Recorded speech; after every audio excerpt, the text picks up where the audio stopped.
चुनावी चकल्लस में अभी सियासत के कई दांव देखे जाने वाले बाकी हैं। करिए सिर्फ थोड़ा सा इंतजार, हम हाजिर होते हैं इस ब्रेक के बाद।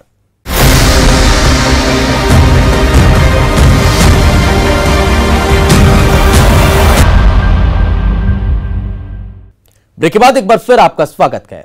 उपचुनाव में क्या हिंदुत्व का मुद्दा जोर पकड़ेगा? क्या देशभक्ति के नारे विकास के मुद्दे के बीच उबाल ला पाएंगे?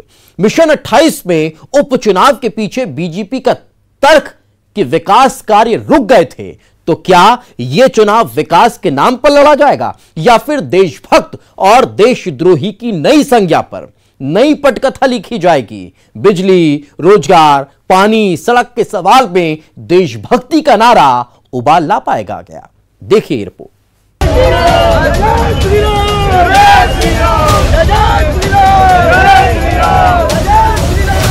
क्या 28 सीटों के उपचुनाव में बीजेपी का जांचा परखा हिंदुत्व का मुद्दा भी गरमाएगा? बीजेपी के हिंदूवादी नेता जयभान सिंह पवैया की इस उपचुनाव में भूमिका अभी तक तो बस इतनी कि वो पिछले दिनों ग्वालियर विधानसभा सीट पर अपने कट्टर विरोधी रहे प्रद्युम्न सिंह तोमर के बगलगीर हो प्रचार करते दिखाई दिए, वोटर को ये बताते और जताते हुए कि बीजेपी में सब कुछ ठीक ठाक है।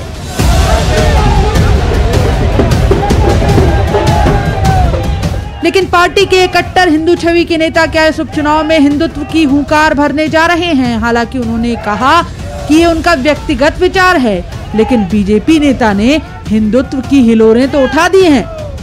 देखिए, 110 करोड़ हिंदुओं के मन में एक कसक तो बार बार उभर रही है। राम जी के मंदिर का सपना इतने लंबे संघर्ष के बाद पूरा हुआ है, लेकिन 17वीं सदी में भगवान कृष्ण की जन्मभूमि पर लाल पत्थर की वो इमारत खड़ी करके औरंगजेब ने जो हमारे परम ब्रह्म परमात्मा के अवतरण स्थली को कलंकित किया, वो दाग है अभी। काशी विश्वनाथ भगवान पर ज्ञान वापी के नाम से हिंदुओं को चिढ़ाने के लिए उस समय अपमान हुआ, और इसलिए जैसे अयोध्या का राम जी की कृपा से उद्धार हुआ है जन्मभूमि का, हम चाहते हैं कि वो सपना भी हिंदू समाज का पूरा होना चाहिए। मेरी व्यक्तिगत राय है, मेरी व्यक्तिगत तलब है, मैं किसी का प्रवक्ता बनकर नहीं बोल रहा हूँ। इधर प्रदेश की संस्कृति मंत्री उषा ठाकुर ने लकीर खींच दी है। एमपी में देशभक्त और देशद्रोही की नई परिभाषा सुन लीजिए आप, जिसके मुताबिक ये साधारण चुनाव नहीं, राष्ट्रद्रोही और राष्ट्रभक्त का है ये चुनाव। देखिए, ये वैचारिक युद्ध है। ये देशभक्त और देशद्रोही के बीच का निर्वाचन है।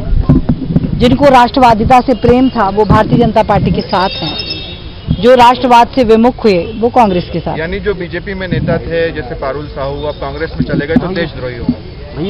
हाँ, उन्हें विचार करना चाहिए। हम वैचारिक अनुष्ठान के लिए राजनीति करते हैं, हम विधायक, सांसद या मंत्री बने रहने के लिए राजनीति नहीं करते। जाहिर है गद्दार और बिकाऊ कहकर कांग्रेस छोड़ गए नेताओं को संबोधित कर रही कांग्रेस के लिए देशद्रोही के संबोधन से बात अब जनता और पार्टी के दायरे से बाहर निकल चुकी और राष्ट्र के दायरे में आ गई। कांग्रेस की तरफ से पलटवार भी हुए और निर्वाचन आयोग में पार्टी ने मंत्री उषा ठाकुर की शिकायत भी कर दी।